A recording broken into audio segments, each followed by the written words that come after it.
August 1942. The world holds its breath as the German war machine, an unstoppable iron tide, rolls across the vast steppes of southern Russia. Its target, a city bearing the name of the Soviet Union's iron-fisted leader, Stalingrad. For Adolf Hitler, this city is more than a strategic objective. It is a symbol. Capturing it would be a personal victory, a crushing blow to Stalin's prestige. For the soldiers of the German Sixth Army, exhausted but confident, it seems like the final push in a long and brutal campaign. They are the victors of France, the conquerors of Poland, the masters of blitzkrieg. But as their tanks rumble toward the Volga River, they are marching into a trap forged of rubble, steel, and a level of human resilience that will defy all military logic. They believe they are at the gates of victory, but they are standing on the precipice of hell. This is not just a battle for a city. It is a battle for the soul of a nation and the very future of the war. The German offensive, codenamed Operation Blue, was designed to seize the rich oil fields of the Caucasus. Stalingrad was initially a secondary objective, meant to protect the German flank as they drove south. But Hitler's obsession grew. He diverted forces, turning the flank protection into the main event. By late August, the full might of General Friedrich Paulus's Sixth Army, one of the Wehrmacht's most formidable formations, was arrayed against the city. The Luftwaffe began a relentless bombing campaign, unleashing over 1,000 tons of explosives in the first 48 hours. The city was transformed into a sea of fire and smoke. Wooden houses evaporated in the inferno. Stone buildings were shattered into skeletal remains. Over 40,000 civilians perished in the initial onslaught, a grim prelude to the carnage to come.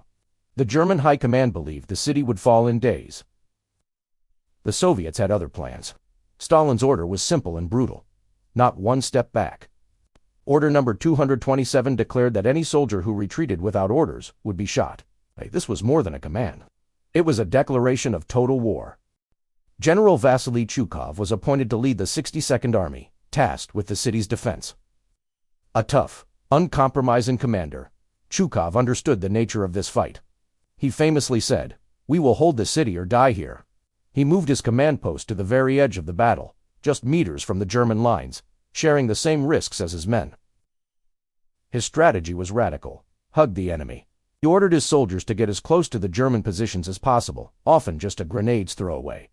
This nullified the Germans' greatest advantages, their air power and artillery, because they could bomb Soviet positions without hitting their own troops. The war for Stalingrad was about to become an intimate, face-to-face bloodletting. The fighting devolved into what the Germans called Rattenkrieg, rat war. Battles were not fought for miles of territory, but for single floors of a building, for a staircase, a sewer tunnel, or a pile of rubble. The city's landscape became the Soviets' greatest ally. A collapsed factory was a fortress. A bombed-out apartment block was a sniper's nest. The Red October steel factory, the Dzerzhinsky tractor factory, and a massive grain elevator became legendary strongholds. The grain elevator, defended by a handful of determined sailors, held out for days against overwhelming German assaults, the wheat inside mixing with the blood of the defenders. A single strategic building, known as Pavlov's house, defended by a platoon led by Sergeant Yakov Pavlov, became an immortal symbol of Soviet tenacity. For nearly 2 months, this small group of men held a 4-story apartment building, turning it into an impregnable fortress that overlooked a key city square. They held out against daily tank assaults, artillery, and infantry attacks, living in the basement and fighting from the shattered windows.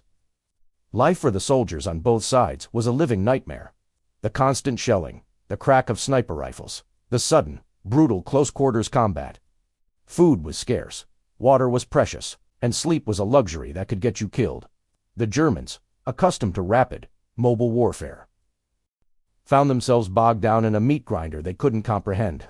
A German soldier wrote in his diary, "The streets are no longer measured in meters, but in corpses."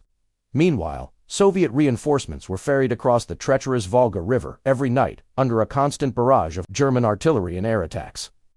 Many boats never made it, but enough men and supplies got through to keep the defense alive, feeding the furnace of the city's resistance. The average life expectancy for a new Soviet soldier arriving in Stalingrad was less than 24 hours, yet they kept coming. For the civilians trapped in the city, the suffering was unimaginable. Thousands hid in cellars and makeshift shelters, scrounging for food and water amidst the ruins, all while the battle raged over their heads. Women and even children joined the fight, digging trenches, nursing the wounded, and acting as messengers. This was total war, where the line between soldier and civilian blurred and then vanished completely. Every citizen was a part of the city's defense, their fate tied to the soldiers fighting in the streets above. Their resilience was as crucial as any military strategy.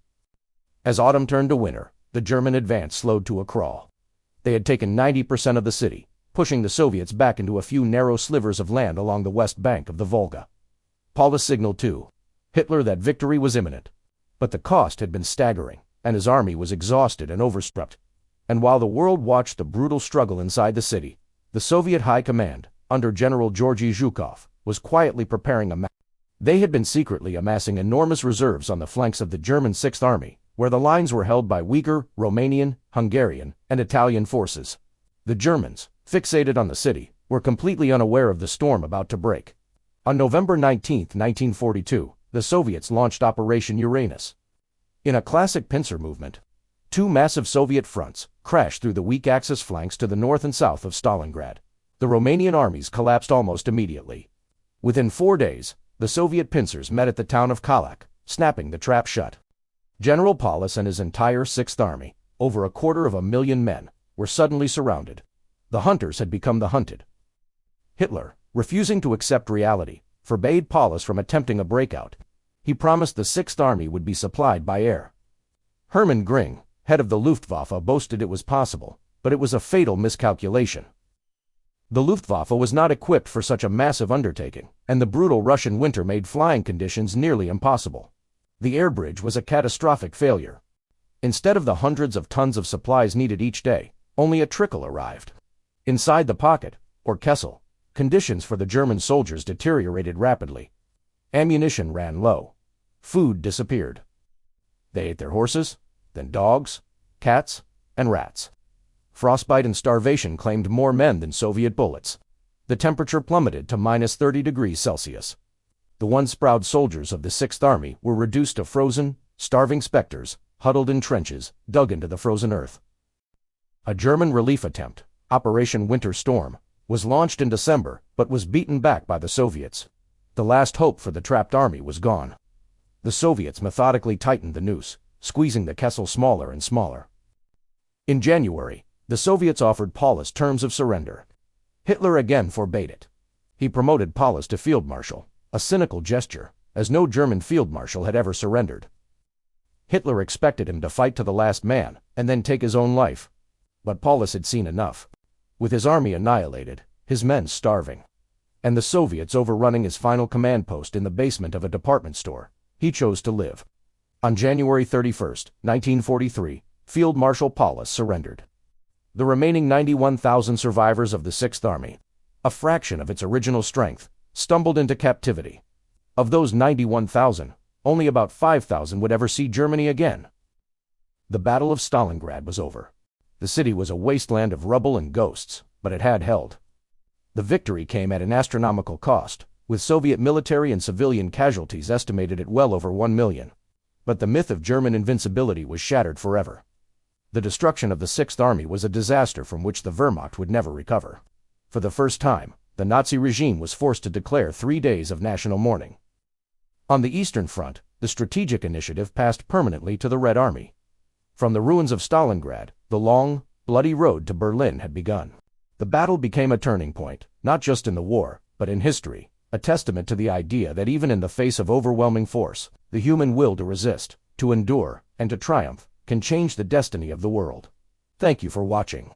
If you found this story of resilience and sacrifice as compelling as we do, please like this video, subscribe to our channel, and hit the notification bell to join us for more journeys into the pivotal moments of history.